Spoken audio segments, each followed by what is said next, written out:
Bienvenue dans le journal du trader de ce lundi 1er septembre. On ouvre avec le Forex sur l'euro USD. L'euro s'approche des 1,31$ avant une semaine chargée en événements. L'euro USD a terminé le mois d'août sur ses plus bas annuels suite à la publication de l'indice des prix à la consommation en zone euro ce vendredi. L'euro est à risque avant la décision des taux d'intérêt de la BCE de ce jeudi.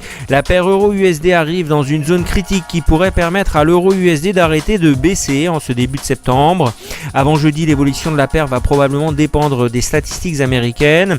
Les opérateurs devront attendre mardi pour les premiers chiffres macroéconomiques susceptibles d'influencer réellement le cours de l'euro USD. Comme les 1,3120$ ont été touchés ce matin, il reste à savoir si l'euro sera capable de rebondir sur son support dans les séances qui viennent. Dans un premier temps, il est bien possible que la baisse de l'euro USD soit freinée et par les chiffres de la croissance en Allemagne ressortis conformes aux attentes ce matin, et si les indices PMI en zone euro n'offrent pas de surprise durant la séance européenne aujourd'hui. Concernant le dollar américain, l'indice US dollar pourrait progresser vers de nouveaux plus hauts si les statistiques aux États-Unis, ISM manufacturier et NFP sont bonnes. L'indice manquera très probablement de volatilité nécessaire aujourd'hui pour voir cette progression se matérialiser. Un repli du dollar est donc probable en ce début de semaine. Le Premier ministre indien Narendra Modi s'est rendu au Japon samedi pour profiter de ses bonnes relations avec son homologue japonais Shinzo Abe pour renforcer les échanges commerciaux entre les deuxième et troisième économies asiatiques. Les deux dirigeants entendent conforter leur alliance régionale face à une Chine aux ambitions croissantes.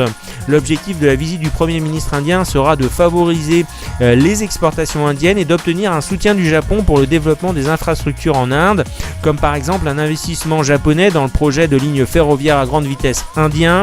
Le nouveau gouvernement indien a récemment porté à 49% la part que peut détenir un groupe étranger dans les entreprises du rail et de la défense.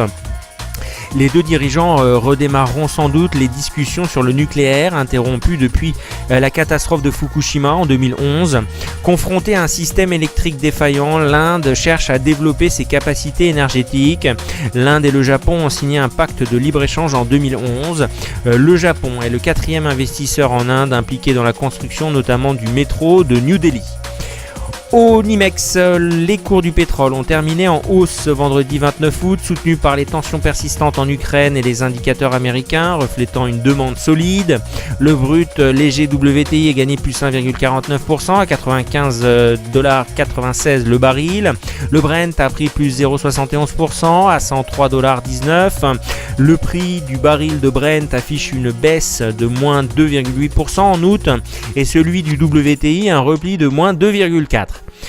À New York, le mois d'août s'achève sur une nouvelle cascade de records historiques absolus. Le Dow a fini à plus 0,1%, le S&P plus 0,33%, le Nasdaq plus 0,5%, un nouveau record historique de 14 ans et demi battu à 4580 points. Côté valeur Avago plus 7,5%, Splunk plus 19%, Tesla plus 3%. Le PMI de Chicago fait un bond spectaculaire de 52,8 vers 64,3.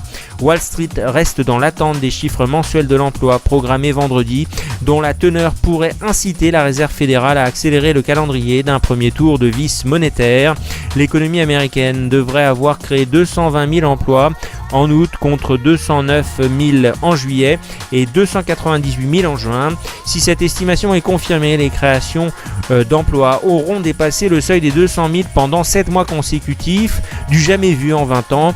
Cette semaine sera marquée par les indices ISM manufacturiers et des services, les commandes de l'industrie ou encore les ventes de voitures neuves.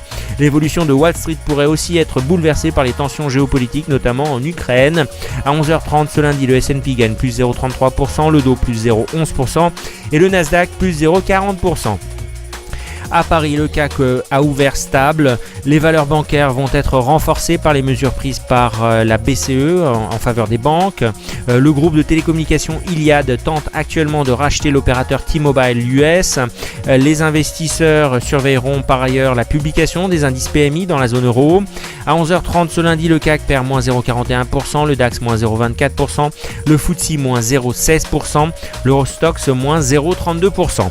À Tokyo, le Nikkei a fini en hausse de plus 0,34%, le Topix plus 0,4%. Ce lundi, progression freinée par les craintes qui pèsent sur la reprise économique japonaise.